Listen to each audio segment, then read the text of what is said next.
መስገድ እንደማይፈልግ ካለ ደግሞ እንዳይመጣች። እሺ ጥያቄ ያለው የጀመርከው ልጅ መቀጠል ትችላለህ።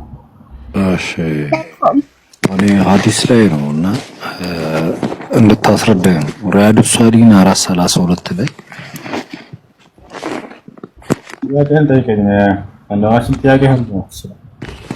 ጥያቄ እዛ ሐዲሱ ላይ ሳነበው ጀነት ለመግባት ዋስትና የሚሆናችሁ አይሁድና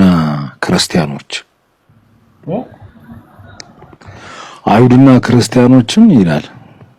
ታውቃለህ? ሐዲሱን ማለት ማንበብ ትችላለህ? ክርስቲያን ነህ? ሙስሊም ነኝ እንጂ። እሺ ጀነት ለመግባት ዋስትናቸው አይሁድና ክርስቲያን ነው። የአላህ መልእክተኛ ሰለላሁ ዐለይሂ ወሰለም እንዲህ ብለዋል ይላል። በትንሣኤ ቀን አላህ ለእያንዳንዱ ሙስሊም አይሁዳዊ ወይም ክርስቲያን ይሰጣል። እንዲህም ይላልና ይህ ከገሃነም እሳት ቤዛው ነው ይላል። ቤዛ አይደለም ፊካኩ ከና የሚለው ቤዛ ብሎ የተረጎመው እንግሊዘኛ ቤዛ ብሎ የሚተረጎምላችሁ ነው። ፊካኩ ከና የሚለው ፊካኩ ማለት መላቀቂያ እንደማለት ነው። ትርጉሙ ransom from hellfire ይላል። ወይስ በእንግሊዘኛ አይደለም ሐዲስ የመጣው አረበኛ ነው። እሺ እኮ እንድታስረዳኝ ነው። እኔ ፈረዳሽልኝ እነዚህን ማን እንደተረጎማቸው አናውቅም። ሱና.com ላይ ነው። በጣም አዛረገ ተረጎማ አይታወቅም። ለማንኛውም አረበኛ ነው እንግዲህ هذا فكاكك من النار ይላል። فكاكك من النار ከእሳት የምትላቀቅበት ማለት ነው። ምን ማለት ነው? በሌላ ሐዲስ ላይ ነብያችን ሰለላሁ ዐለይሂ ወሰለም ትርጉሙን ተናግረዋል። ነብያችን ሰለላሁ ዐለይሂ ወሰለም በሌላ ሐዲስ ላይ ምን አሉ? አንደኛ ልናውቅ የሚገባው ነገር የመጀመሪያው ማንም ሰው በማንም ኃጢአት ማንም ሰው ሰውን ሊያድን አይችልም እንደ ኢስላም ወለይሰ ለልኢንሳን ኢላ ማ ሰዓ። አንድ ሰው የሚያገኘው የሰራውን ስራ ነው። ሰው ጀሃነም የሚገባው በራሱ ስራ ነው፣ ጀነት የሚገባው በራሱ ስራ ነው እንደ ኢስላም። ገብቶሃል አይደለ? ልጆች ካፊር ነው አትበሉ። ሙስሊም ነኝ አለ ሙስሊም ነኝ አለ خلاص። እሺ ያዳምጣው። መጀመሪያ ልናውቅ የሚገባው ነገር እንደ ኢስላም አንድ ሰው ጀነት የሚገባው ሆነ ጀሃነም የሚገባው በእምነቱና በስራው ነው። ገብታችኋል አይደል? በእምነቱና በስራው ነው። አላህ ቃል በቃል በርካታ ቦታ ላይ ቁርአን ላይ ተናግሯል። ነብዩ ሰለላሁ ዐለይሂ ወሰለም ሐዲስ ላይ ተናግሯል። ይሄን አላይም አልሰማም ብሎ ማጨፈን ተገቢ አይደለም። እንዲህ አይነት ሐዲስ ስታገኙ ምን ለማለት ነው የተፈለገው ነው የሚባለው። ገብታችኋል አይደል? አላህ ቁርአን ላይ فذوقوا العذاب بما كنتم تكفرون ብሏቸዋል። ስትክዱኝ በነበራችሁበት ምክንያት ጀሃነምን እሳት ግቡና ቅመሱላችኋለሁ አለ። አያችሁ? በሌላ ቦታ ላይ ምን አለ? فذوقوا العذاب بما كنتم تكسبون አለ። ስትሰሩ በነበራችሁ ስራ የጀሃነምን እሳት ግቡና ቅመሱ ይባላሉ አለ። ወለለዚነ ከፈሩ ቢረቢሂም ዐዛቡ ጀሃነም አለ። እነዛን ጌታቸውን አላህን ለካዱ ሰዎች የጀሃነም ቅጣት አለባቸው አለ በመካዳቸው። ወዒደት ሊልካፊሪን አለ። ጀሃነም የተዘጋጀችው አላህን ለካዱ ሰዎች ነው አለ። እንዳለ ቁርአንን ስታስተውሉ በክህደታቸውና በስራቸው ነው ጀሃነም የሚገቡት። ጀነት የሚገባው አንድ ሰው ከተባለ በስራው ነው፣ አሁን በእምነቱ ነው። አላያቸውም? ብዙ ቁርአን ላይ እነለዚነ አመኑ ወዐሚሉ ሷሊሓት ካለ በኋላ ለሁም ጀናቱ ነዒም ይላል። እነዚያ በእኔ በአላህ አምነው መልካምን የሰሩ ለእነርሱ የጀነት ጸጋ አለላቸው ይላል። ወቲልከ ጀነቱ ለቲ ኡሪትሙሃ ቢማ ኩንቱም ተዕመሉን አለ። ይችን ጀነት እንድትወርሱ የተደረጋችሁት ስትሰሩ በነበራችሁ ስራ ነው አለ። አያ የሰው ልጅ ማንኛውም ጀነት የሚገባው በእምነቱና በስራው እንጂ በሌላ በማንም ሰው ስራ አይደለም። ይሄን ልናውቅ ይገባል። ታዲያ ሐዲሱ ምን ለማለት ተፈልጎ ነው? ሐዲሱን በአንድ አርዕስት ላይ በአንድ ጉዳይ ላይ አንድ ሐዲስ ከመጣ በዚያ ጉዳይ ላይ ያንን አስመልክቶ የተነገሩ ሌሎች ሐዲሶችንም ሰብስቡ እንዴት እንደምትረዱ ልንገራችሁ። በዚያ ጉዳይ ላይ ሌላ ሐዲስ ላይ ምን ብለዋል ነብዩ ሰለላሁ ዐለይሂ ወሰለም የሚለውን ታዩና ተሰበስቧቸውና አንዱ ሌላውን ሲፈታላችሁ የዛኔ ታገኛላችሁ። ይወጣቻል።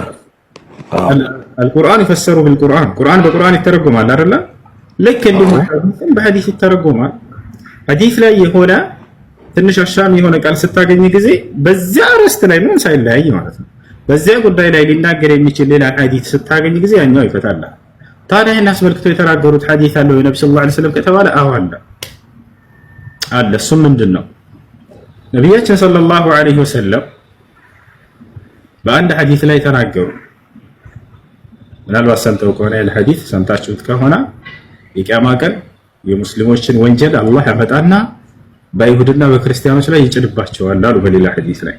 እዚያም በኋላ ወደ ጀሃነም ይጥላቸዋል አሉ። ሰምተህ ታውቃለህ ይሄን ሐዲስ? አዎ አለ ይሄ ሐዲስ ማለት ነው።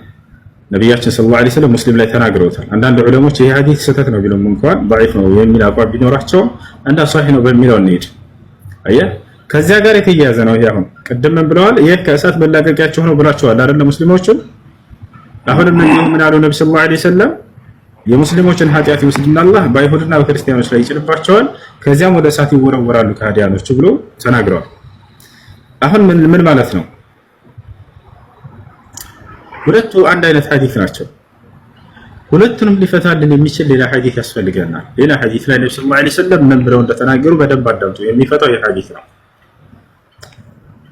ነቢያችን ሰለላሁ ዐለይሂ ወሰለም ከዕለታት አንድ ቀን ሰሃቦችን ጠየቋቸው። ምን አሏቸው? አትድሩነ መኒል ሙፍሊስ አሏቸው። ከሰው ሁሉ በላይ ድሃ ብሎ ማለት ማን እንደሆነ ታውቃላችሁ አሏቸው። ሰሃቦች ምን አሉ? አልሙፍሊሱ ፊና ያ ረሱላህ መን ላ ድርሃመ ለሁ ወላ መታዕ። አንቱ የአላህ መልእክተኛ ሆይ በእኛ ዘንድ ድሃ ብሎ ማለት ገንዘብና መጠቃቀሚያ መገልገያ ዕቃ የሌለው ሰው ነው አሉ። አያችሁ ሰሃቦች ከምንድን ነው ጥያቄውን የተረዱት? ስለ ምድራዊ ድህነት ነው እየተረዱት እነሱ። ገንዘብና መጠቃቀሚያ የሌለው ሰው ነው አሉ። ነብዩ ሰለላሁ ዐለይሂ ወሰለም ድሃ ማለት ማን እንደሆነ ታውቃላችሁ ብለው ሲጠይቁ ግን ስለየትኛው ሀገር ድህነት ነው? ስለ አኺራ ድህነት ነው። ገብቶሃል አይደል? ከዚያ በኋላ ነብያችን ሰለላሁ ዐለይሂ ወሰለም ሰሃቦችን ምን አሏቸው? ላ አይ እሱን ለማለት ፈልጌ አይደለም አሏቸው። بل المفلس من أمتي رجل يأتي يوم القيامة بحسنات كأمثال الجبال يعني بصلاة وزكاة وصوم وحج وصدقة ثم يأتي قد شتم هذا وسب هذا وسفك دم هذا وقتل هذا فيأتون إليه فيأخذون من حسناته فإذا نفد ما عنده من حسنات أخذ من سيئاتهم طرحت عليه ثم طرح هو في النار. هذا هو المفلس. ደሃ ብሎ ማለት ግን አሉ ነብዩ ሰለላሁ ዐለይሂ ወሰለም አሁን በደንብ አዳምጡ፣ ይሄን ይፈታላችሁ። ደሃ ብሎ ማለት የትንሣኤ ቀን መልካምን ስራ ሰርቶ በጣም ተራራ የሚያካክሉ ምንዳዎችን ይዞ የሚመጣ ሰው ነው አሉ። ሶላትን ሰግዷል፣ በምድር ላይ ሳለ ዘካን ሰጥቷል፣ ሐጅን አድርጓል፣ ጾምን ጾሟል፣ ሰደቃ አድርጓል። በጣም ብዙ መልካም ስራ ሰርቶ የመልካም ስራውን ምንዳ ተራራ የሚያካክል ምንዳ ይዞ ይመጣል አሉ። ከዚያስ ነገር ግን ይህ ሰው በምድር ላይ ሳላሉ ነብዩ ሰለላሁ ዐለይሂ ወሰለም አንዱን ሰድቦታል፣ አንዱን ዘልፎታል፣ አንዱን አምቶታል፣ አንዱን መቶታል፣ አንዱን ገሎታል፣ አንዱን ደሙን አፍሶታል፣ አንዱን ሰርቆታል አሉ። አያችሁ የበደላቸው ሰዎች ነፋሉ ማለት ነው። ፈያቱና ኢለይሂ አሉ ነብያችን ሰለላሁ ዐለይሂ ወሰለም እነዚህም ሰዎች የትንሣኤ ቀን ወደዚህ ወደ በደላቸው አካል ይመጣሉ አሉ። ፈያኹዙነ ሚን ሐሰናቲሂ በበደላቸው በደልክ ከመልካም ስራው እየቆነጠሩ ይወስዳሉ አሉ። የዛኔ ፍትሁ ይሄ ነው። አምላክ አላህ ሱብሓነሁ ወተዓላ የበደልከውን ሰው ሄድ ገንዘቡን ክፈለው አይልህም። የገንዘብ ዓለም አይደለም። ከሰራኸው መልካም ስራ እየተቆነጠረ ይሰጣል በበደልከው በደልክ። እነዚህ ሰዎች እየመጡ ይወስዳሉ አሉ። መጨረሻ ላይ የሚከፍላቸው መልካም ስራ ካለቀበትና የበደላቸው ሰዎች ግን ገና ካላለቁ ምን ይደረጋል አሉ ነብያችን ሰለላሁ ዐለይሂ ወሰለም። ነብያችን ሰለላሁ ዐለይሂ ወሰለም ምን አሉ? ቀጣይ የሚደረገው ثم فإذا نفد ما عنده من حسنات ከእርሱ ዘንድ የሚከፍላቸው መልካም ስራ ካለቀባቸው እነዚህ ካለቀበት ይሄ ሰው أخذ من سيئاتهم ከእነርሱ ወንጀል ይወሰድና فطرح عليه ወደ እርሱ ላይ ይወረወርበታል አሉ በበደላቸው በደልክ ثم طرح هو في النار ከዚያም እርሱ ወደ እሳት ይወረወራል አሉ። አሁን ይህ የአላህ Subhanahu Wa Ta'ala ፍርድ ነው። የትንሣኤ ቀን በሰዎች መካከል የሚፈርደው ፍርድ ነው። የበደላችሁት ሰው ካለ ያ ሰው የትንሣኤ ቀን ምንዳ ትቀበሉታላችሁ በበደላችሁ በደልክ። ያ ሰው ምንዳ ከሌለውስ የሚከፍለው መልካም ስራ ከሌለው ከእናንተ በበደላችሁ በደልክ ኃጢአታችሁ ይወሰድና እርሱ ላይ ይጫናል፣ ከዛ ወደ ጀሃነም እሳት ይወረወራል አሉ። አያችሁ አይደል? አይሁድና ክርስቲያኖችስ ከሆኑ ወደሚለው እንምጣ። በዚሁ ሐዲስ ፍርድ መሰረት አንድ አይሁድ ወይንም ክርስቲያን ሙስሊሙን በምድር ላይ ሳለ በደለው እንበል፣ ይበድለዋል አይደል? ከዛ የትንሣኤ ቀን ለፍርድ ይቆማል። አይሁድና ክርስቲያኑ በበደለው በደልክ ይሄን ሙስሊም መልካም ስራ ስጠው ቢባል የሚከፍለው አጅርና መልካም ስራ አለ የለውም? ጀነራል አሁን የተነሳ የሚከፍለው መልካም ስራ አለ የለም? ለዚህ ለበደለው ሙስሊም አለው የሚከፍለው መልካም ስራ አጅር ተይዞለታል። አይሁድ ወይንም ክርስቲያን አኺራ ላይ ኖ ክርስቲያን አይደል የለው አይደል? አላህን የካደ ሰው በቀጣዩ ዓለም ምንዳ ተይዞለታል የለውም። ስለዚህ የሚከፍለው መልካም ስራ ከሌለው ሁለተኛው መንገድ ምንድነው? ሁለተኛው መንገድ ምንድነው? ራሱን መሰዋት አይደለም ወንድም። ያንን አሁን በዚህ ነው የሚተረጎመው እያልኩህ ነው። ሁለተኛው መንገድ ምንድነው? እንደሚከፋፈሉት የሚከፍለው መልካም ስራ ከሌለው ምን አልኩኝ ቅድም ሐዲሱን ሳስረዳ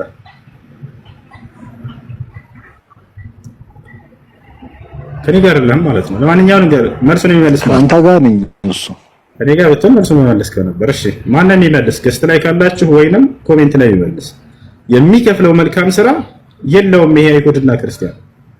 ታዲያ ምንድነው የሚደረገው? ለዚህ አልበደለው በበደለው በደል ልክ ከሙስሊሙ ኃጢአት ይወሰድና በዚህ በአይሁድና በክርስቲያኑ ላይ ይጫናል ማለት ነው። ይሄ ነው ሁለተኛው ፍርድ። ወጣችኋል አይደለ? ይሄ በደል ነው አይደለም? ይሄን አይሁድና ክርስቲያን አልተበደለም።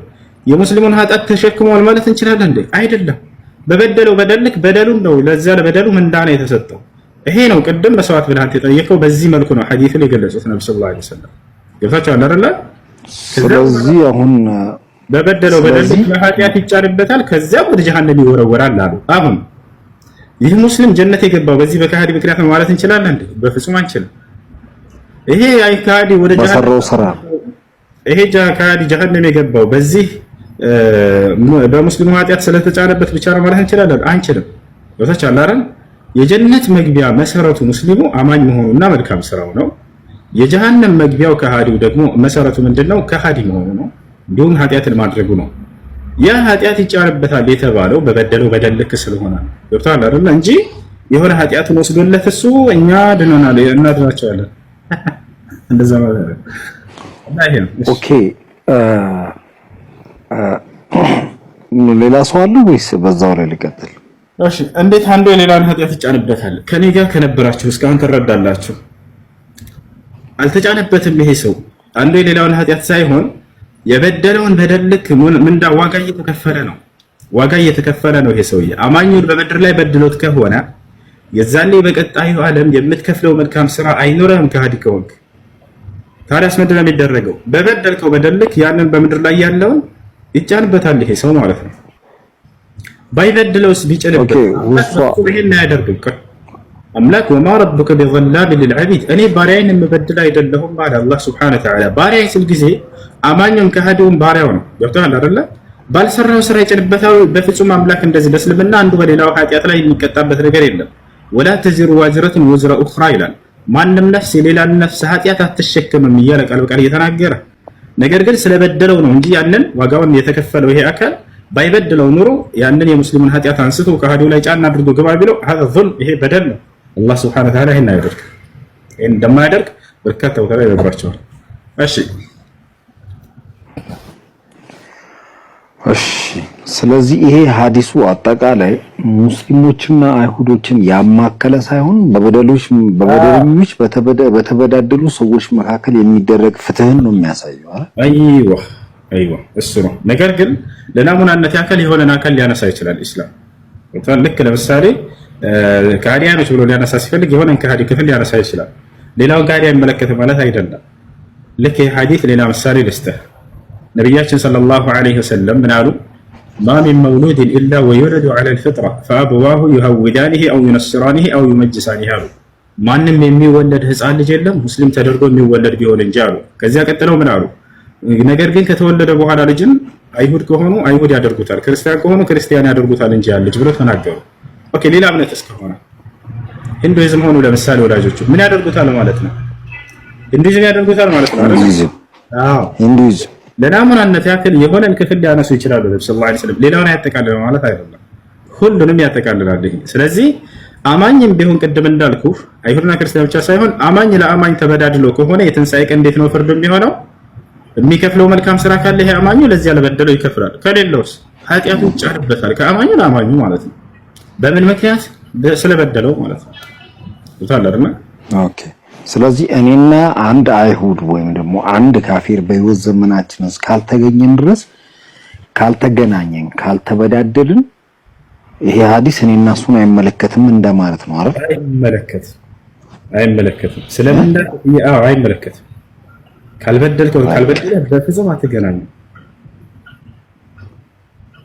እሺ ሱና.ኮም ቆይ ምንድነው ስለ ዌብሳይቱ የምታውቀው ነገር ካለ? እሱ በዚህ ሐዲስ ላይ በጣም ግራ እያጋባሉ አቃዠን። ምንም የሚያጋዥ ነገር የለውም። ምናልባት አንዳንድ ስህተቶች ካሉት ያንን አረበኛውን ስለምናውቅኛ ሙስሊሞች ያንን መጠየቅ ትችላላችሁ።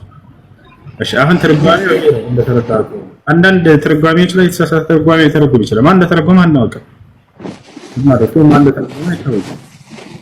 እሺ ሰላም አለይኩም። እኔ ተገልጦልኛል። ሰላም አለይኩም። ወአለይኩም ሰላም ወራህመቱላሂ ወበረካቱሁ። ዋስ እንዴት ነሽ? ደህና ነሽ? ማነው ሰላም ነው ወይስ በመነጽር ልቀበልሽ? አሱ ጥያቄ አለኝ። እንዴት ነሽ? ጥያቄሽ ምንድነው? ለምንድን ነው አዛዝረህ የምትለብሰው? ጥያቄሽ አንቺን ለማሳቅ ነው፣ ፈታ እንድትይ። ቆይ ላሳይሃለሁ። ልክ እሺ፣ ምንድነው የማየው?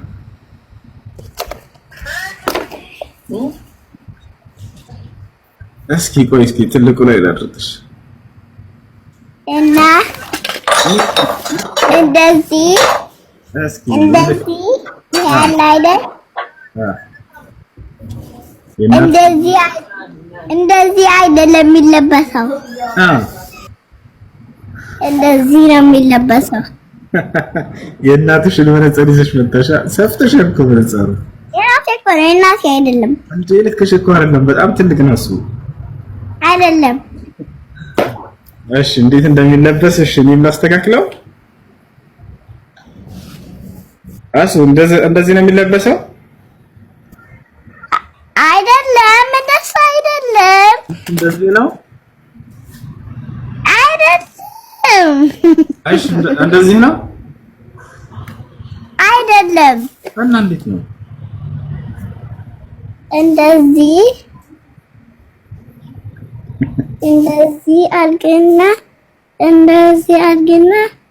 እንደዚህ።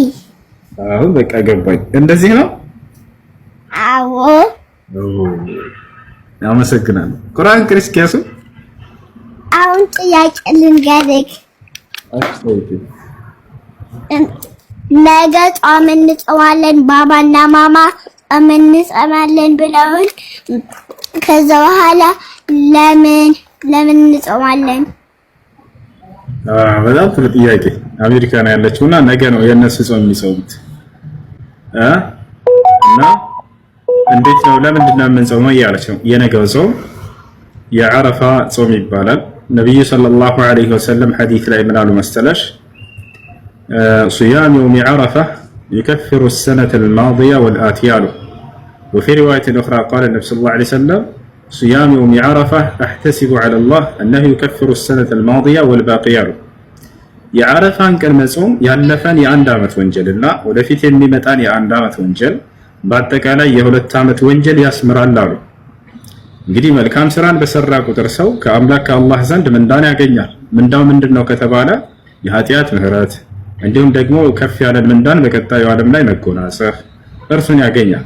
ጾም ደግሞ ምንዳን ከሚያስገኙ መልካም ስራዎች አንደኛው ነው እና ይህን ጾም የጾመ ሰው የሁለት ዓመት ኃጢአትን ስለሚያስምር ነው የምንጾመው ማለት ነው። እሺ ያሱ ጀዛከላህ ኸይር። እሺ አሚን አሚን አሚን። ቁርአን ሳትቀሪልን ዘጋሽ። ቁርአን ቀሪልን እንጂ አዑዙ ቢላሂ ሚነሽ ሸይጣን ረጂም አርረህማን ረሂም ቢስሚላሂር ረህማን ረሂም አዑዙ ቢላሂ ሚነሽ ሸይጣን ረጂም ቢስሚላሂር ረህማን ረሂም ሰላድ አልሐምዱሊላሂ ረቢል ዓለሚን አርረህማን ረሂም ማሊክ የውሚዲን ከተመች ኦኬ ልጆች እያየኋት ስራ ለሌሎች አርአያ ትሆናለች። ህፃን ልጆች ዓለም ላይ ያላችሁ እዚህ ቲክቶክ ያላችሁ ከወላጆቻችሁ ጋር ቁጭ ብላችሁ እንደ አሱ የምትሰሙ ካላችሁ ስሟት። እቺ ልጅ ስንት ዓመትሽ ነው አሱ? ታው ደውላለሁ። ደውይልኝ ነገ ማታ። ሁልጊዜ አራት ነው አሱ? ሁልጊዜ አራት ነው እንዳመትሽ? ሁልጊዜ አራት ነው እንዳመትሽ? አታድግም። እሺ ቅሬ። እሺ አራት ዓመት አለ። ቁሽቁራን ቅሬ بسم الله الرحمن الرحيم الحمد لله رب العالمين الرحمن الرحيم مالك يوم الدين إياك نعبد وإياك نستعين اهدنا الصراط المستقيم صراط الذين أنعمت عليهم غير المغضوب عليهم ولا الضالين. ليلى الله أحد الله الصمد لم يلد ولم يولد ولم يكن له كفوا أحد. قل أعوذ برب الناس مالك الناس إله الناس من شر الوسواس الناس الذي يوسوس في صدور الناس من الجنة والناس. ما شاء الله كويس لك كويس. هسه ጥያቄ ልጠይቅሽ ነው ትመልሻለሽ? ጋሽ ጥያቄ ልጠይቅሽ አቤት። እሺ ጥያቄ ልጠይቅሽ። አንደኛው ትጁ ማንን ነው? አላህን። ሁለተኛስ? ረሱል ሰለላሁ ዐለይሂ ወሰለም። ጎበዝ። ሶስተኛስ ማን ነው ትጁ?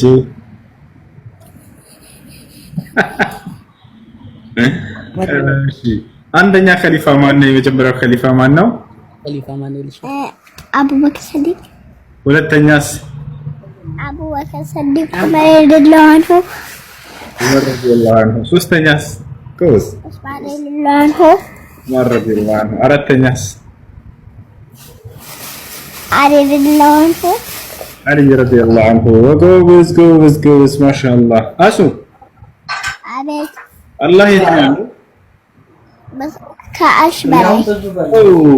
ጎበዝ ልጅ ማሻአላህ ጎበዝ።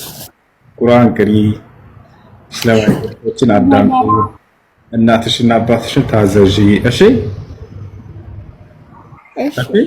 ጎበዝ። ሽክረን ሰላዲን እወድሃለሁ። አሰላሙ አለይኩም። የሆነ ነገር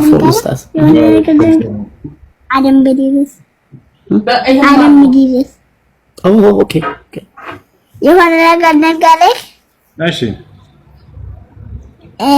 አደም ኢድሪስ ኑህ ሳሌህ ኢብራሂም ሉጥ ኢብራሂም እስማኤል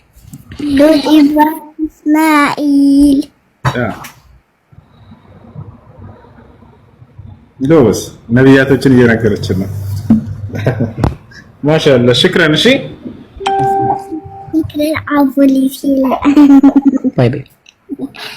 ባይ ባይ ብለን ቻው። ሽክረን ጀዛኪላህ። አሚን ያ ጀዛከላህ ኡስታዝ። ሰላም አለይኩም። ወአለይኩም ሰላም ወያኩም። እሺ ጥያቄ አለ? ይቀጥል። እኔ ዶረን ልጠይቅና ሆስ አንድ ጥያቄ አለኝ። እሺ እዚህ ቤት እንደ ሐሳብ ሞዴሬት ቢሰጠኝስ ምን ትላለህ? ሰላሙ አለይኩም። ነብዩ ሰለላሁ ዐለይሂ ወሰለም ስልጣንን ለሚጠይቅ ሰው አትስጡት አሉ። ቃል ነብዩ ሰለላሁ ዐለይሂ ወሰለም ላ ተዕጡ الإمارة لمن يسألها ነበር። በሐዲስ የምንመራንና አትስጡ አሉ። ለሚጠይቃት ሰው አትስጡ።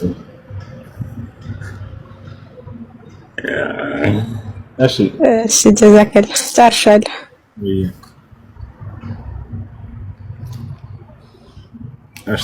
ሰላም አለይኩም።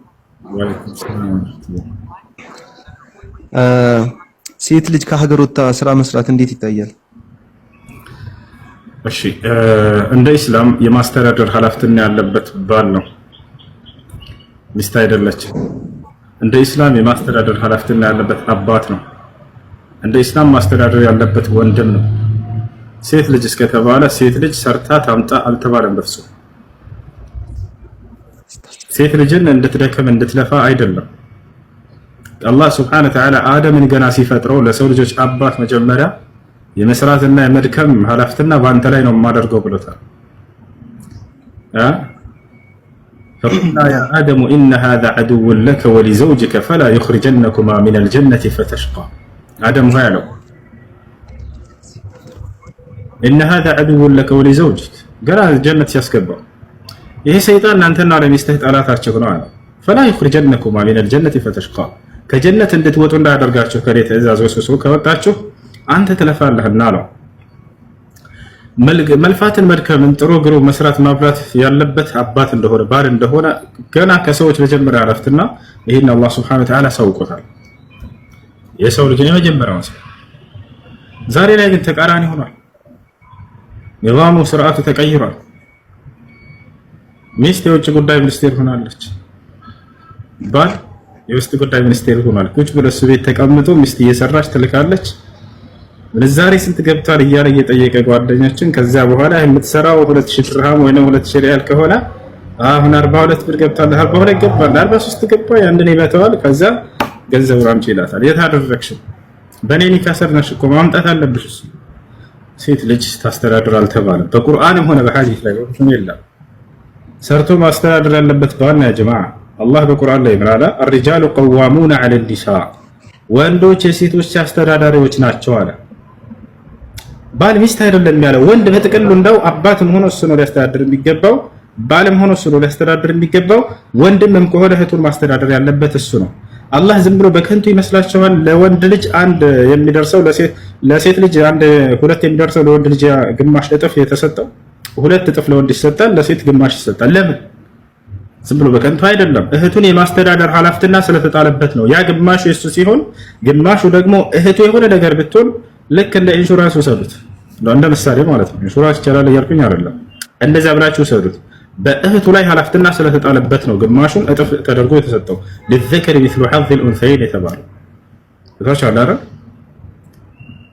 ኢማሙ አህመድ ምን አለ? እህት የሆነ ነገር ቢያስፈልጋት አባትና እናት ከሌላቸው ያንን ለማድረግ ወንድሟ ካለው ከሱ የመስጠት የመቀበል ኃላፊነት መብት አላት፣ እሱም የመስጠት ግዴታ አለበት ይላሉ። እህት ግን ወንድሟን የመረዳት ግዴታ አለባት ወይ የለባትም? ያን ጥፋት ወስድና አፍራሳስ አትወስድም። እንደ አጠቃላይ የማስተዳደር ኃላፊነት ያለበት ወንድ ልጅ ነው፣ ባል ነው እንጂ በፍጹም ሴት ልጅ አይደለችም። ወጥቶ ሰርቶ ማምጣት ያለበት ባል ነው። ወጣቻለሁ አይደል? አሁን ግን የሥርዓቱ ተቀይሮ ሴት ነች ወጥታ ሰርታ የምታመጣው። በለዚያም ያን ሰርታ ሙሉ ካለመጣች ይቆጣታል እኮ። ይሄ ኢትዮጵያ ላይ የተለመደ ነገር ነው። ወላሂ ሊስተካከል ይገባል። ምናልባት የሌሎችን አይታቸዋል። ባንጋሊዎች ሚስቶቻቸውን ይልካሉ፣ አያደርጉትም። ፓኪስታን ሚስቱን ይልካል። ምናልባት ሳውዲና ዱባይ የምትኖሩ ሰዎች ይሄን ታውቋቸዋላችሁ። ቢሞቱ አይልኳቸውም። እነሱ መርት መተው ሰርተው ትንሽ ደሞዝ ናቸው የሚቀበሏት። ከዛች ላይ ለሚስቶቻቸው ለልጆቻቸው ይልካሉ እንጂ እዚህ ሚስቶች ወጥተው እንደዚህ ሂጅና ስሪ ብሎ አያመጣም። የኛ ግን የተለየ ነው። ይሄ ወንድ አይመጣም። እዛ ሴት ቁጭ ብላ ሳውዲ ትሰራለች፣ ምን ትላለች ምናምን፣ ከዛ በኋላ ትልካለች። እና ይሄ ስርዓት ይቀየር። ወንድ ልጅ ተነስ፣ ስራ፣ አትተኛ፣ አታንቀላፋ። እሺ እሱ ወደ እኔ ጥያቄ ሲሄድ ስላስገባኸኝ አመሰግናለሁ። እንዴት ነው በእስልምና ፀጉርን አበላልጦ መቆረጥ? قال النبي صلى الله نهى رسول الله صلى الله عليه وسلم عن القزع በየቀኑ ትጠይቃላችሁ፣ በየቀኑ መልስላችኋለሁ። እዚሁ አላችሁ ታዳምጣላችሁ። ነብዩ ሰለላሁ ዐለይሂ ወሰለም ከቀዝዕ ከልክለዋል። ቀዝዕ ብሎ ማለት ነው القزع حلق الشعر بعضه وترك بعضه وحكمه مكروه። ፀጉሩን ከፊሉን ምልጥ አድርጎ ላጭቶ ከፊሉን መተው። ምናልባት ህፃን እያላችሁ ጋሜ ቁርጥ ተቆርጦ ታውቃለህ? አባትህ ላጭቶ ያውቃል? እዚች ላይ ትንሽዬ እንደ ክርስቲያኖ ማን ነው ሮናልዶ ብራዚል አይታችሁ ጋር ሌላውን በልጥ ያደርጉና የሆነ ቦታ ይተውታል። ካላ መክሩህ፣ ይሄ የተጠላ ነው። ነብዩ ሰለላሁ ዐለይሂ ወሰለም የተጠላ ነው ብሎ ተናግረውታል። አንዱን ክፍል ልጭት አድርጎ ሌላውን መተው መክሩህ ነው፣ የተጠላ ነው። خلاص እሺ። አይ ደግሞ ያንተ ፀጉር ተበላለጠ ይመስላል። አሁን የተናገርኩት ሐዲስ ምን አልኩ? የደገማ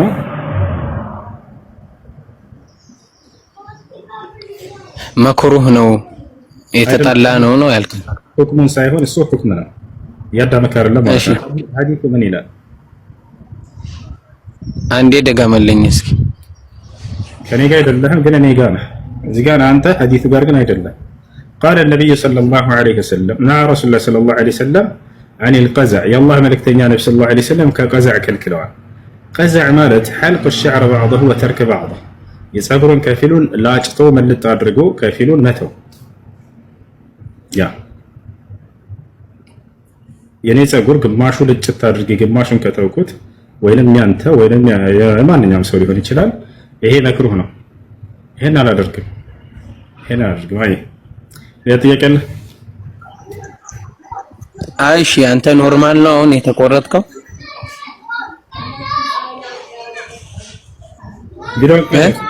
ቪዲዮ ክፈት እስኪ። አይከፍትም። ለምን አይከፍትም? ዋሮቹን ፀሐይ ነው ሲናስታ አንድ ሺህ አልገባ። ሰላም አለይኩም ሰላም ወራህመቱላሂ። እንኳን አደረሳችሁ ሙስሊሞች፣ ማንተም እንኳን አደረሳችሁ። እሱ ጥያቄ ነበር። እሺ ደረሰን አልደረሰም እኮ በዓሉ አንድ ቀን ይቀራል። እና እንትን ሰዎች ማለት ነው እንትን ለሰላት አይሄዱም። እኔ ለብቻ ልሄድ ደግሞ በጣም መስጊዱ በጣም ሩቅ ነው ማለት ነው። ቤት ብሰግድስ እሺ ስንት ሰዓት ነው የምሰግደው? ይቻላል። መስጂድ መሄድ ያልቻለ ሰው ወይንም የሶላት العيد እንዲሰገድበት ሜዳ መሄድ ያልቻለ ሰው እንትን ማለት ቤት መስገድ ይችላል። አሰጋገዱን ቅድም ስናገር ነበር። እድገምልሽ አሰጋገዱን ወይስ ታውቂዋለሽ? አላውቀውም፣ አልሰማው አልነበርኩም። አሰጋገዱ እንዴት ነው? ተክቢረት الإحرام ትላላችሁ። የመጀመሪያ አላሁ አክበር ብላችሁ ከዚያ በመቀጠል 6 ተክቢራዎችን ትላላችሁ። ይሄ የመጀመሪያ ተክቢራ ነው። በመጀመሪያ ንያ ያስፈልጋል። ነብያችን ሰለላሁ ዐለይሂ ወሰለም ኢነመል አዕማሉ ቢንኒያት ወኢነማ ሊኩሊ ኢምሪኢን ማ ነዋ ስላሉ ማንኛውም ስራ ትክክል ሊሆን የሚችለው በንያ ሲሰራ ነው። ሰውየው ደግሞ የነየተውን ያገኛል አሉ። ንያ መገኛ ቦታ ታዲያ የት ነው? አብዛኛው ሰው ንያ አንደበት ላይ ይመስለዋል። ያ ማለት ጌታ ያላህ ሆይ አሁን ሶላትን እሰግዳለሁ ምናምን ላ ይሄን ማለት አይጠበቅባቸውም። አንየቱ መሐሉሃ አልቀልብ ወተለፍዙ ቢንኒየት ቢድዓ። ንያ መገኛ ቦታዋ ልብ ላይ ነው። ንያ ማለትና አስለን እንደ መሰረቱ ትርጉሙ ምንድነው? አልቀስዱ ፊል ቀልብ ማለት ነው። በልብ ማሰብ ማለት ነው። ቦታቸው አይደለ? በልብ ማሰብ። ስለዚህ የዒድ ሶላትን እንደምትሰግዱ በልባችሁ ታስባላችሁ። ከዚያ በኋላ ተክቢረቱል ኢሕራም አላሁ አክበር ትላላችሁ። ከዚያ በተከታታይ ስንት ጊዜ? 6 ጊዜ ተክቢራ ትላላችሁ። 6 ጊዜ ተክቢራ የምትሉት ከተክቢረቱል ኢሕራም በኋላ ነው። የመጀመሪያው ረክዓ ማለት ነው። አላሁ አክበር ካላችሁ በኋላ አላሁ አክበር አላሁ አክበር አላሁ አክበር አላሁ አክበር አላሁ አክበር አላሁ አክበር። በአጠቃላይ ስንት ይሆናል? ከተክቢረቱል ኢሕራም ጋር 7 ማለት ነው። ሁለተኛው ተክቢር ሁለተኛው ረክዓ ላይ ደግሞ ልክ ከጀልሳ በይነ ሰጅደተይን ከስጁዶች መካከል ከተቀመጣችሁ በኋላ ስትነሱ ወደ ሁለተኛው ረክዓ አላሁ አክበር ካላችሁ በኋላ አሁን ደግሞ በተከታታይ 5 ጊዜ በአጠቃላይ ስንት ይሆናል? 6 ማለት ነው። ይሄ ነው هذا ما افتى به الامام عبد العزيز بن باز رحمه الله تعالى። እሺ ስንት ሰዓት ነው ያን የምሰግደው? ከሱቢ በኋላ ስንት ሰዓት? በየትኛውም ሰዓት ልትሰግዱ ትችላላችሁ። ከሱብሒ በኋላ ቢሆን መስገድ ይቻላል። ትንሽ ቆይት ብላችሁ ወይም ደግሞ ፀሐይ ከወጣ በኋላ ቢሆንም ችግር የለውም። ሳይወጣ ቢሆን መልካም፣ ከዚያም በኋላ ቢሆን ይቻላል። ሰዎች እንደሚሰበሰቡበት ተጨባጭ ነው። በዚያ ነው የሚሆነው። ቤቱ መስገድ የፈለገ ሰው ግን በየትኛውም ሰዓት ሊሰግድ ይችላል። አናራችሁ 2 ረክዓ ነው። የመጀመሪያው ረክዓ ላይ ሰብሕ እስመ ረቢከል አዕላ፣ የሁለተኛው ረክዓ ላይ ደግሞ هل أتاك حديث الغاشية። ይሄን ያላወቀ ሰው ደስ ያለው መቅራት ይችላል። እሺ ሰላም አለይኩም ወራህመቱላህ። እሺ ጀዛከላህ፣ አላህ ይጠብቅ። አውርድ። አይ ሰላም አለይኩም ወራህመቱላህ። ወአለይኩም ሰላም ወራህመቱላህ ወበረካቱ። ሰላም ነው፣ እንዴት ነህ? ደህና አልሐምዱሊላህ። እኔ አንድ ጥያቄ ነበረኝ። እሺ እና በመጀመሪያ ሰልፍ ላይ የተሰገደ ማለት ነው። እሺ ሁለተኛ ሩኩ ላይ የተሰገደ አንድ ወንድም የመጣና ከዛ የመጣና አረመ። ከዚያ ሼኹ ካሰላመቱ በኋላ ወደኋላ ተጠጋ። ይቻላል ይሄ ነገር? ሰልፉን ለቆ ማለት ነው። ችግር የለውም። በሶላት ላይ መንቀሳቀስ የሚባለው ነገር ለብዙ ይከፈላል። ከነዚያ መካከል ተወዳጅ የሆነው የመንቀሳቀስ አይነት ነው። እርሱ ምንድነው? አብሮ ጀማዓ ለሚሰግድ ሰው ወደ ኋላ ጠጋ ብለህ ሶፍ መስራት እሱ ችግር የለም። እና ሌላኛው ጥያቄ ደግሞ ሩኩ ላይ ስንሆን ለፊታችንን ነው የምናየው ወይስ መሀል እግራችንን ነው የሚለውን ነገር ሩኩዕ ላይ ስትሆን ብቻ ሳይሆን አጠቃላይ ሶላትን በምትሰግዱ ጊዜ የአይናቸው እይታ መሆን ያለበት ስጁድ የምትወርድበት ቦታ ላይ ነው። አተህያቱን ስትቀሩ ሲቀር የዛኔ የሸሃዳ ጣታቸውን ነው የምትመለከቱት። የሆኑ ዑለማዎች እንትን ሲሉ መሀል እግር ላይ ነው ብሎ እርግጠኛ ሆኖ ሲናገሩ ሰምቼ ታስተዋል። ከዛ እንደሱ የሰገድኩ ነው። ችግር አለው። ሶላት በምትሰግዱ ጊዜ አይናቸው እይታ የስጁድ ምልክት ቦታ ላይ የምትወርድበት ቦታ ላይ ነው የሚሆነው። አንድ አተህያቱን ስትቀራ ደግሞ የሸሃዳ ጣትህ እሺ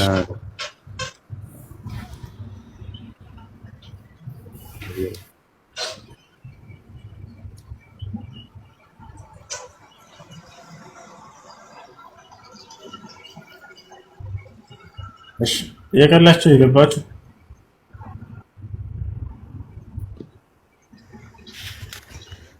ወአለይኩም ሰላም ወበረካቱሁ። ሰላም ነው። ወአለይኩም ሰላም። ስለ ሲህር ነበርና አንድ ሰው ማለቴ ያው መካከለኛ እድሜ ላይ ሆኖ ሲህር ቢደረግበት ከዛ በፊት ያው የሰራ ወንጀል ሊኖርም ላይኖርም ይችላል። ከዛ ሲህር ተደርጎበት ያ ሰውዬ በዛው ቢሞትና ከዛ በፊት የሰራ ወንጀል እንዴት ነው የሚታየው? እሺ አንድ ሰው የሆነ የእድሜ ጊዜው ላይ ሲህር ቢደረግበት ለአቅመ አዳም ከደረሰ በኋላ ወይንም ለአቅመ ሔዋን ከደረሰች በኋላ ሲህር ከተደረገባቸው ጊዜ በኋላ ጀምሮ ያለውን አላህ Subhanahu Wa Ta'ala አያስብባቸውም። ለዚህ ማስረጃ قال النبي صلى الله عليه وسلم رفع القلم عن ثلاث عن المجنون حتى يفيق وعن الصغير حتى يبلغ وفي رواية أخرى حتى يكبر وعن النائم حتى يستيقظ ነብያችን ሰለላሁ ዐለይሂ ወሰለም ምራሉ ከሶስት አካሎች ብዕር ተነስቶላቸዋል አሉ። ምን ማለት ነው? ኃጢአት አይጻፍባቸውም ማለት ነው። ኃጢአታቸው አይጻፍባቸውም። አንደኛ عن الصغير حتى يكبر ሕፃን ልጅ ለአቅመ አዳም ለአቅመ ሔዋን እስኪደርሱ ድረስ። ሁለተኛ عن المجنون حتى يفيق እብድ የሆነ ሰው ወይንም የአእምሮ ህመምተኛ የሆነ ሰው እስኪሻለው ድረስ። ሶስተኛ እንቅልፉን የተኛ ሰው በህልሙ ቢሰራው ወንጀል አይጻፍም እስኪነሳ ድረስ አሉ ነብዩ ሰለላሁ ዐለይሂ ወሰለም። እና ስለዚህ عن المجنون حتى يفيق የሚለው ይገባል። ሲህር የተደረገበት ሰው አይምሮን ተነጥቋል። በዚያ ሰዓት የሚያደርገው ጽድቅ ይሁን ኃጢአት ይሁን መልካም ይሁን መጥፎ አያውቅም። አይምሮን እስከተነጠቀ ድረስ የሚያገናዝብበት አይምሮ እስከሌለው ድረስ በሚሰራው ነገር አላህ ያስብበት፣ ስለዚህ አይጠየቅም። ከዚያ በፊት ባለው ግን ይተሳሰበዋል። እሺ ሰላም አለይኩም ወራህመቱላሂ ወበረካቱ። ሰላም ወራህመቱላሂ ወበረካቱ። ጨረስኩም ነው። እኔ ሁለት ጥያቄ አለኝ። እሺ አንድ ሰው የአረፋ ምን ሱና ጾም እየጾመ ያለው ከባለቤቷ ጋር በቀን ግንኙነት ካደረገ ምን ማድረግ ምንድን ነው የሚያደርገው? በጾም ቀን ግንኙነት ማድረግ አይቻልም። አንድ ሰው ከሱብሂ አዛን በኋላ እስከ መግሪብ አዛን ድረስ ባለው ክፍለ ጊዜ ከሚበላና ከሚጠጣ መራቅ አለበት፣ እንዲሁም ከግንኙነት መራቅ አለበት። وحل لكم ليلة الصيام الرفث إلى نسائكم በጾም ሌሊት ከሚስቶቻችሁ ጋር መገናኘት ለእናንተ ተፈቀደ ይላል። በጾም ቀን ደግሞ አይቻልም አይፈቀድም ማለት ነው። ይህ ነው። ሌላኛው ከሆነ በኋላ አንዴ ልጨርስ። በዋጅብ ጾም ላይ በረመዳን ጾም ላይ ሰውየው ግንኙነት ቢያደርግ ቀን ላይ ቅጣቱ በጣም ከባድ ነው ይታወቃል። 2 ወር በተከታታይ መጾም ይህን ካልቻለ ለ60 ዳዎች መመገብ ነው።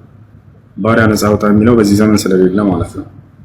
በሱና ጾምስ ላይ ከሆነ አሁን ለምሳሌ ዙልሂጃን እየጾመ ነው እንበል፣ ሱና ነው አይደል? ይሄ ሱና ጾም እየጾመ ያለ ሰውየው ሚስቱን ቢገናኝስ ጾማቸው ተበላሽቷል። ነገር ግን እንደ ረመዳን ነው ቅጣቱ? አይደለም። ያ ዋጅብ ነው፣ ይሄ ሱና ነው። ጾማቸው ተበላሽቷል በቃ። እሺ ቀባ ማውጣት አለባቸው? ይሄን የለባቸው፣ ግዴታ አይደለም። ሱና ብሎ ማለት ማ يثاب به فاعله ولا يعاقب به تاركه ሰሪው የሚመነዳበት የተው የማይቀጣበት የአምልኮ ስራ ሱና ይባላል። ብትሰራው የምትመነዳበት፣ ባትሰራው የማትቀጣበት የአምልኮ ስራ። አልጾምከውም ማለት ላትቀጣ፣ ቀባ አውጣምን አትባልም። እሺ ሁለተኛ ጥያቄ ደግሞ በተደጋጋሚ ዓለም ነበረ ከዚህ በፊት ላይ የሚቀረው በህልም አያለው እንደ በፊቱ ማለት ነው። ከ4 አመት በፊት የሞቱ ሰው ነው ዓለም ናችሁ። በተደጋጋሚ በህልም አያለው ሲያስቀሩ እንደ በፊቱ ማለት ነው። እሱ ነገር አልገባኝም። ምን ብጋው ዓለም ናችሁ በተደጋጋሚ በህልም አያቸዋለሁ። ህልም ውስጥ ነው በህልም ሲያስቀሩ እንደ በፊት። ስለ ህልም አላውቅም፣ ህልም አልፈታም። ይቅርታ ቁርአን ሐዲስ ላይ ያለ ጥያቄ ካለ ጠይቅ ስለ ሱና። እሺ ግምታዊ ነገር ነው፣ ግምታዊ ነገር መናገር አልፈልግም። እንዲህ ሊሆን ይችላል እንዲህ ነውና ነው ማለት ላ። እሺ ሰላም አለይኩም። ወአለይኩም ሰላም ወራህመቱላህ። ጥያቄ ያለኝን ሁሱ እንትን ሀረፋ ዱዓ ከተደረገ በኋላ ከታረደ በኋላ ያን ስጋውን የአረፋን ለአረፋ የተዘጋጀውን ለካፊር ቢመገብ ምን ችግር አለ? ጎረቤት ላይ ካፊር ካለ ለካፊር ብትሰጠው እንዴት ይታያል? ይቻላል፣ ችግር የለም። ስጧቸው፣ ችግር የለም። ማሻአላህ።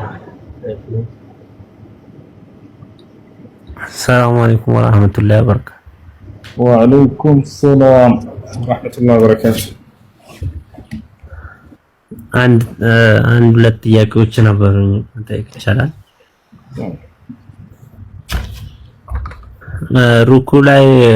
ሩኩ ላይ እየከፋፈልን አራቱን ሩኩ ለምሳሌ አራቱ ሩኮችን ስንሰግድ ፋቲሃ ሁለቱን ፋቲሃ ብቻ ቀርተን መስገድ እንችላለን? ሁለቱ ደግሞ በሱራዎችን አድርገን መስገድ እንችላለን? ሩኩ ስንሰግድ ማለት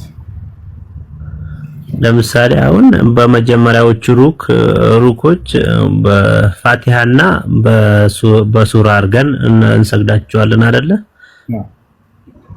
በሁለተኛው ደግሞ በፋቲሃ ብቻ። እንደሱ እኮ ነው የሚሰገደው።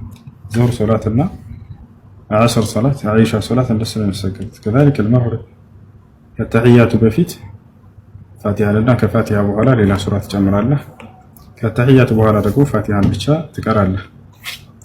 እሺ በፋቲሃ ብቻ ብሰግድስ ሌላ ቁርአን ሳልጨምር ይቻላል? ችግር የለም።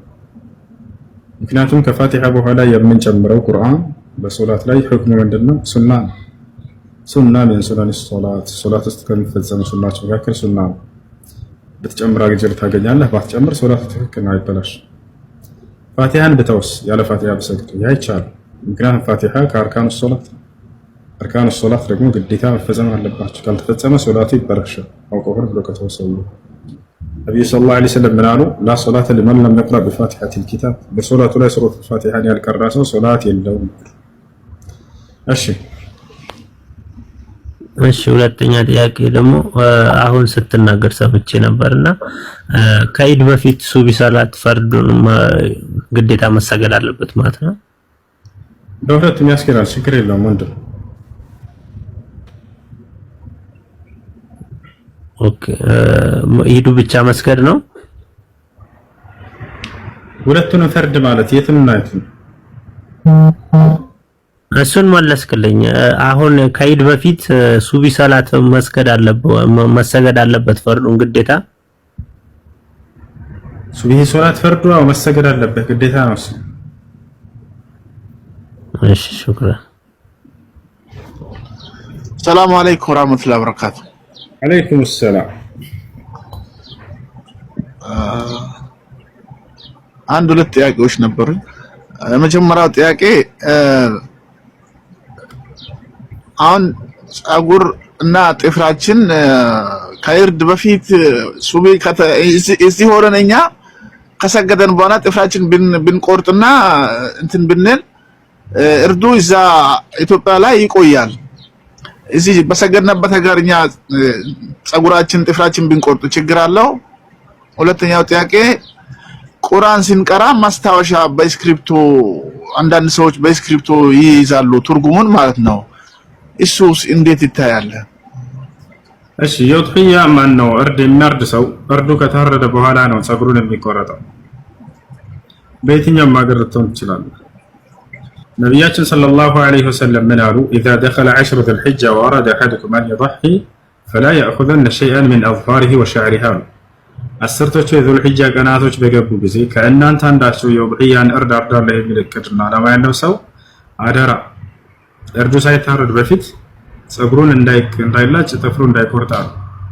ስለዚህ እርዱ በሚታረድበት ጊዜ ከዚያ በኋላ ነው እሱን የምታደርገው። ሌላኛው ሶላት ማን ጥያቄ ምንድነው? ቁርአን ላይ ሲቀራ ማስታወሻ በስክሪፕቶ በቁርአኑ ላይ የሚይዙ ሰዎች አጋጥሞኛል። ቁርአን ላይ ምንም አይነት ጽሁፍ መጻፍ አይቻልም፣ ተጠንቀቁ። ነብያችን ሰለላሁ ዐለይሂ ወሰለም አስጠንቅቀዋል። ላ ተክቱቡ ዐኒ ገይረ አልቁርአን አሉ። ከእኔ ቁርአንን እንጂ ከእርሱ ውጭ ሌላ ምንም ነገር እንዳትጽፉ አሉ። ያ ማለት በቁርአን ላይ አቀላቅላችሁ ሌላ ነገር አትጻፉ ማለት ነው። ለምልክት ቢሆንም እንኳን በፍጹም ቁርአን ላይ አትጻፉ። እየተማረ ያለ ሰው ካለ የሆነ ማስታወሻ መያዝ ከፈለገ ሌላ ደፍተር ያዘጋጅና እሱ ላይ እንትን ይበል፣ እሱ ላይ ጻፍ ከፈለገ አይጻፍ። እሺ እኔ መጻፍ የሚባለው ነገር ግን አይገባኝም። ከልጅነት ጀምሮ ስቀራ የሆነ የጻፉ ይዛሉ። ምንድነው ዛፉ እንዲይዝላቸው ነው ወይስ አይምሮ እንዲይዘው ነው አይደል? ትኩረት አድርገህ እዚያ ጋር ትላለህ። በራስህ ይዘህ ጽፉ ምናምን ይሳሉ እንዳለ መጽሐፍ ሌላ መጽሐፍ ሊገለብጡ ነው እንደሱ ያ ሹ ለማንኛውም ቁርአኑ ላይ መጻፍ አይቻልም። እሺ ንጹህ ወረቀት ያዝና እሱ ጋር መጻፍ ትችላለህ። ቁርአን ላይ ምንም አይነት ነጥብ ራሱ አታስቀምጥ።